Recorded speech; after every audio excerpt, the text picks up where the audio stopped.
If you're running a tree service company and you're wondering what tree service leads are costing right now in August and September of 2026, then let me give you the numbers right now. So I've looked at different channels, specifically these ones. These are some of the most common channels. Of course, there are more sources than that. But here you can see a quick overview, and I'm going to go over each of these and what makes the cost higher or lower and as to where the ranges fall for those. First, let's talk about Google Local Service Ads. I think everybody should be running Google Local Service Ads.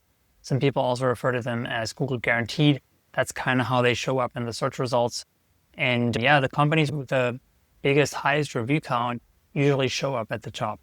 What's also really important is being very responsive. So if you don't answer 100% of your calls, Google's algorithm is also listening in and they might drop you down on the calls.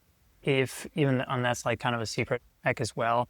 If you have someone that's calling for just a small trim and you know you can't help them because it's below your daily rate to send out a crew, for example, I would still say, let me check on that. We'll get back to you shortly via text message. And then you do that because if Google listens in and hears that you can't help that customer, they thought you were the wrong person or the wrong company to send that lead to.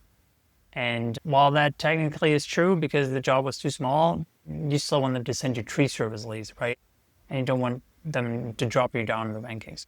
So that's just like a secret little hack. But besides that, the cost is usually $40 to $80, $55 is the mid-range. And they're high intent, they're high quality, like they're exclusive, they're pay-per-lead. Obviously, if they don't work for you for whatever reason, maybe your market is too competitive or you're not seeing the turnaround, or maybe just it's not the right lead source for you and you might have to try something else.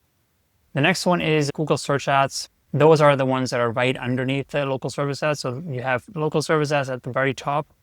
We've also been seeing that more people that previously went to the map pack now already call someone from the local service ads. So some volume has shifted to there. That has become more important. And then you have the Google searches right underneath.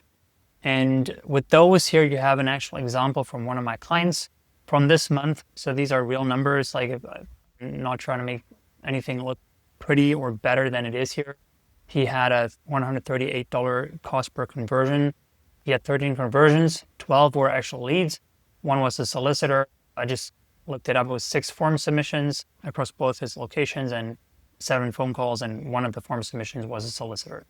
What's interesting here, though, is we see here there's some room of improvement in the campaign because across the 2 different locations in Missouri and Arizona here, you can see that we reduced the bits on mobile here and improved them on desktop because desktop is converting at a much higher rate.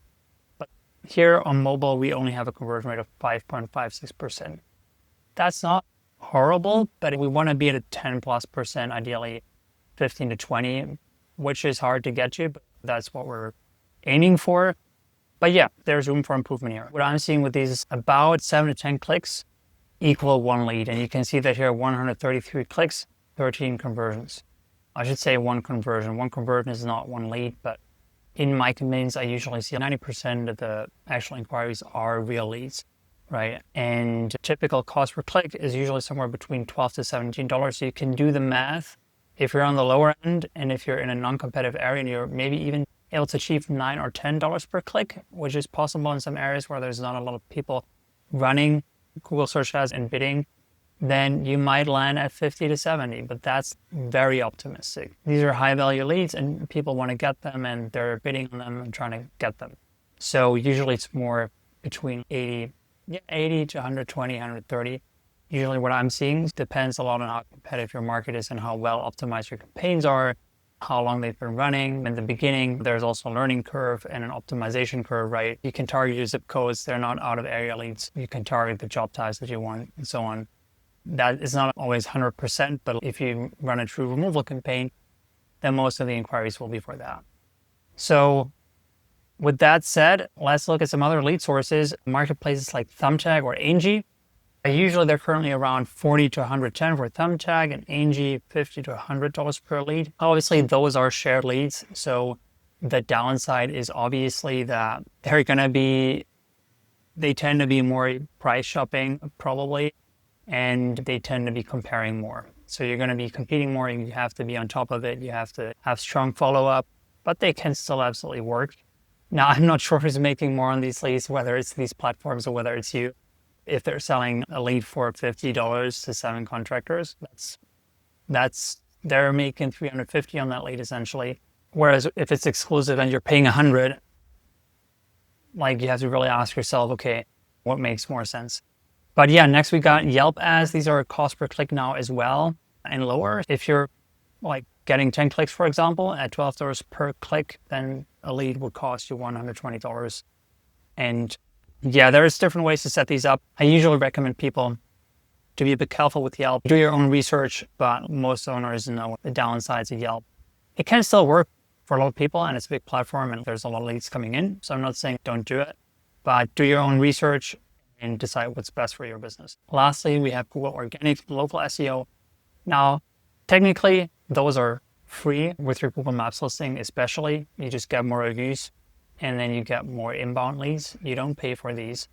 Now with your website, you pay web hosting and you set up a website, and people that inquire through there, they're also free. Now, if you pay someone for SEO because you're paying someone a service fee, however, if that site ranks higher up over time, or you're paying someone a set fee, or at some point you cancel the SEO service, which I don't recommend because your competitors are also like, they don't stop doing marketing. So you should always continue to at least maintain things. But let's say you do, those leads that come in from there, they're essentially free, right?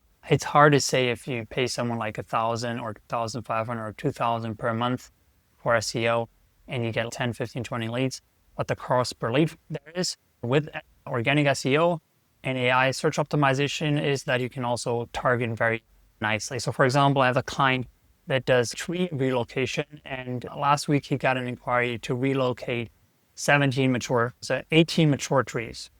Now, if he closes that job, he can pay my service for an entire year with it, right? So it's also a lot about the types of jobs and the types of leads that you get more than how many you get. And you know that, right? So that's also why website SEO and Google Organic can be a really strong source. So that's it. These are like the current lead costs for I would say some of the most popular channels. I might touch on these in other videos, but yeah, that's roughly current lead costs. And yeah, I hope you found this video helpful. I hope you took something away.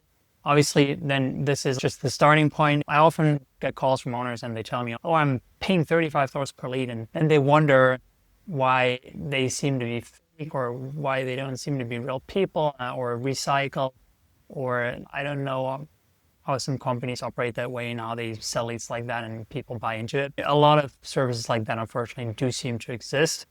And I'm going to talk more about in a different video how to vet vendors and how to vet providers. But yeah, that's it for the lead costs. I hope you found this helpful. For more videos like this, please subscribe to the channel, and I'll see you in the next one.